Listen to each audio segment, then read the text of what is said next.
അന്ധവിശ്വാസം. നമ്മൾ പലപ്പോഴും ഈ ഒരു ടേം കേട്ടിട്ടുണ്ട്. പക്ഷേ ഈ സിനിമകളിലേക്കൊക്കെ വരുമ്പോൾ അത് ശരിയാണോ? കാരണം സിനിമ എന്ന് പറയുന്നത് തന്നെ കുറേയധികം കഥാപാത്രങ്ങളെ വെച്ച് കഥ എഴുതി സാങ്കല്പിക കഥാപാത്രങ്ങളും കഥകളുമാണല്ലോ കൂടുതലും. പക്ഷേ ഒരു സിനിമയെ തന്നെ, അല്ലെങ്കിൽ മുൻപ് എപ്പോഴോ നടന്നു പോയ ഒരു സിനിമയെ തന്നെ കണക്ട് ചെയ്തുകൊണ്ട് ഇപ്പോൾ അങ്ങനെയുള്ള കുറേയധികം ചർച്ചകൾ സജീവമാവുന്നുണ്ട്. ഇപ്പം ലേറ്റസ്റ്റ് ആയിട്ട് വന്ന, അല്ലെങ്കിൽ നമ്മളെല്ലാവരും ഇഷ്ടപ്പെട്ടൊരു മൂവിയാണ് കാന്താര. അതിൻ്റെ സെക്കൻഡ് പാർട്ട് വരാനിരിക്കുമ്പോൾ അതുമായി ബന്ധപ്പെട്ട്, അല്ലെങ്കിൽ അതിനകത്ത് ചില കഥാപാത്രങ്ങൾ അല്ലെങ്കിൽ അഭിനയിക്കുന്ന ചിലർ മരിച്ചു പോകുന്നു. അപ്പോൾ അതിനെയൊക്കെ ഒരു അന്ധവിശ്വാസവുമായി ബന്ധപ്പെടുത്തിയുള്ള സംസാരങ്ങളെല്ലാം വന്നിരുന്നു. ഷാനിക ഇതിനോട് ശരിക്കും വിശ്വസിക്കുന്നുണ്ടോ? നമ്മുടെ വിശ്വാസം ഇതിൽ വലിയ കാര്യമല്ല. എങ്കിലും നമുക്കിതിനെ പൂർണ്ണമായിട്ടും റിജക്റ്റ് ചെയ്ത് കളയാനോ അല്ലെങ്കിൽ അത് അങ്ങനെ അല്ല എന്ന് പറയാനോ നമ്മുടെ എന്താണ് തെളിവുള്ളത്? നമ്മൾ മനുഷ്യൻ ഈ പ്രപഞ്ചത്തിൻ്റെ 1% മാത്രമേ ഇതുവരെ കണ്ടെത്തിയിട്ടുള്ളെന്ന് ആണ് ചരിത്രങ്ങളും അല്ലെങ്കിൽ അത് പഠനങ്ങളും പറയുന്നത്. ബാക്കിയുള്ള 99% നമുക്ക് ഇന്നും അജ്ഞാതമാണ്. അത് ഈവൻ ആകാശത്തിലെ ആയാലും നമ്മുടെ ഭൂമിയെക്കുറിച്ചായാലും ഭൂമിക്ക് പുറത്തുള്ള ഗ്രഹങ്ങളെക്കുറിച്ചായാലും ഇപ്പോഴും പഠിച്ചുകൊണ്ടിരിക്കുന്ന വിദ്യാർത്ഥിയാണ് മനുഷ്യൻ. അപ്പോൾ സിനിമയിലേക്ക് വരികയാണെന്നുണ്ടെങ്കിൽ നമുക്ക് കാന്താര എടുക്കുകയാണെങ്കിൽ, കാന്താരയെ സംബന്ധിച്ചിടത്തോളം പഴയ കാലത്തെ പഞ്ചുരുളി എന്ന് പറയുന്ന ഒരു ദൈവത്താൻ അല്ലെങ്കിൽ തെയ്യം കലാരൂപം കാസർഗോഡ് അല്ലെങ്കിൽ കർണാടക സ്റ്റേറ്റിലൊക്കെ അനുഷ്ഠിച്ചു വരുന്ന ഒരു കലാരൂപമാണ്. അതുമായിട്ട് ബന്ധപ്പെടുത്തി വർഷങ്ങൾക്ക് മുൻപ് നടന്ന ഒരു സംഭവത്തെ അനുസ്പദമാക്കി ഋഷഭ് ഷെട്ടി അദ്ദേഹം തന്നെ എഴുതി സംവിധാനം ചെയ്ത ഒരു സിനിമ വമ്പൻ ഹിറ്റായിരുന്നു. എനിക്ക് തോന്നുന്നു കേരളത്തിൻ്റെ ചരിത്രത്തിൽ ആദ്യമായിട്ടാണ് ഒരു കന്നഡ സിനിമ ഇത്രയധികം ഹിറ്റടിച്ചു പോകുന്നത്. ആദ്യത്തെ ഒരാഴ്ച കാലം ആരും അറിഞ്ഞതുപോലുമില്ല. അത് അത്രയ്ക്ക് ആൾ കുറവായിരുന്നു. അത് പോകാറായപ്പോഴാണ് അത് ഹിറ്റടിക്കാൻ തുടങ്ങിയിട്ട് പിന്നെ ഒരു മാസത്തോളം ഏതാണ്ട് അടുപ്പിച്ചത് ഓടി.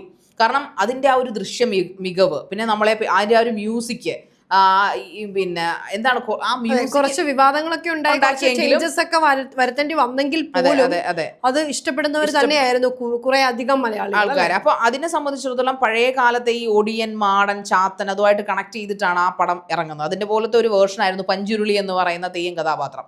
ആ കഥാപാത്രത്തെ വെച്ചുകൊണ്ട് ആ നാട്ടിലെ പഴയ രാജാവ് ആ രാജ്യം ഭരിക്കുന്നത് അല്ലെങ്കിൽ ആ ജില്ല ഭരിക്കുന്നതായിട്ടാണ് കാണിക്കുന്നത്. പിന്നെ അദ്ദേഹത്തിന്റെ മരണശേഷം അത് പിന്നീട് അങ്ങനെയുള്ള പൂജാതി കർമ്മങ്ങൾ നടക്കാതെ അത് അന്യം നിന്നു പോകുന്നു.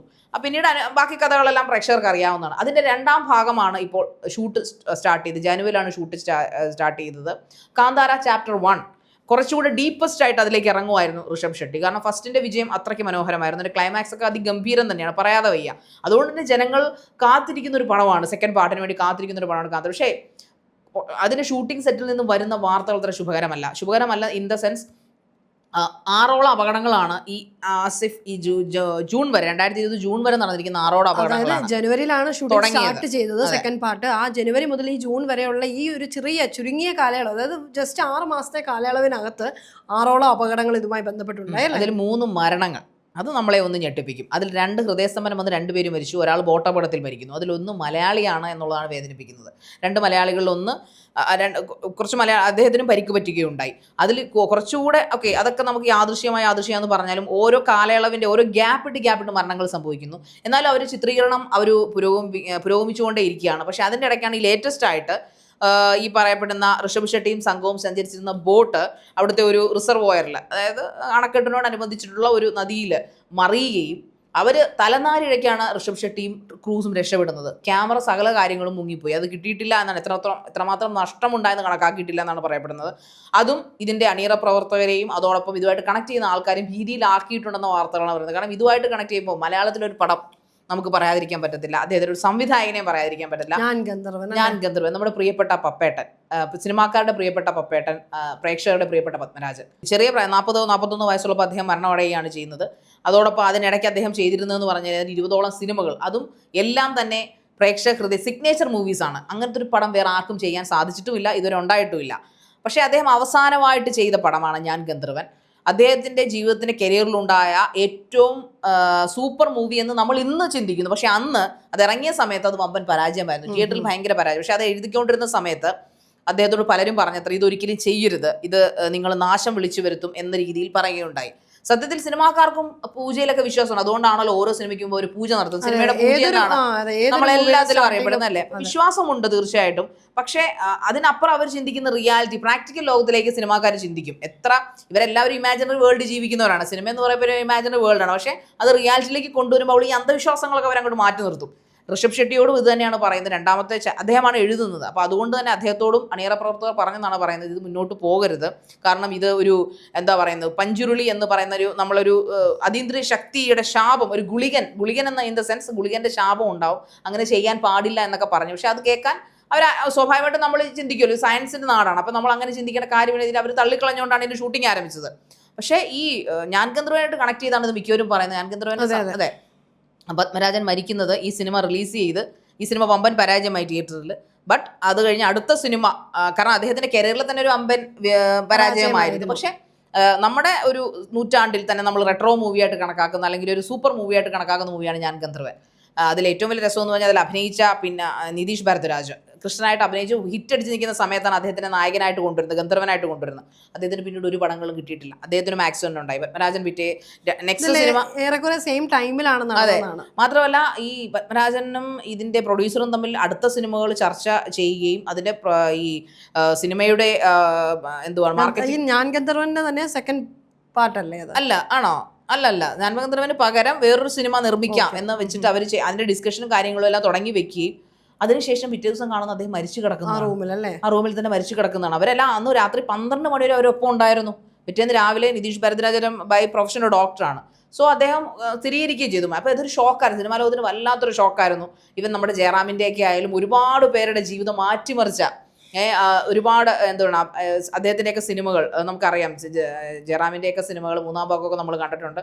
സോ അത്രയ്ക്ക് മനോഹരമായ സിനിമകൾ, സിഗ്നേച്ചർ സിനിമകൾ എഴുതി പത്മരാജന്റെ നഷ്ടം മലയാള സിനിമയ്ക്ക് എക്കാലത്തെ നഷ്ടമായിരുന്നു. അത് സംഭവിച്ചത് ഇതുപോലെ ഗുളികൻ്റെ ശാപമാണ്, അല്ലെങ്കിൽ അദ്ദേഹം എടുത്ത സിനിമകളുടെ ഒരു ഏതോ ഒരു അതീന്ദ്രിയ ശക്തിയുടെ ശാപമാണെന്ന് ചിന്തിക്കുന്നവർ ഇന്നുമുണ്ട്.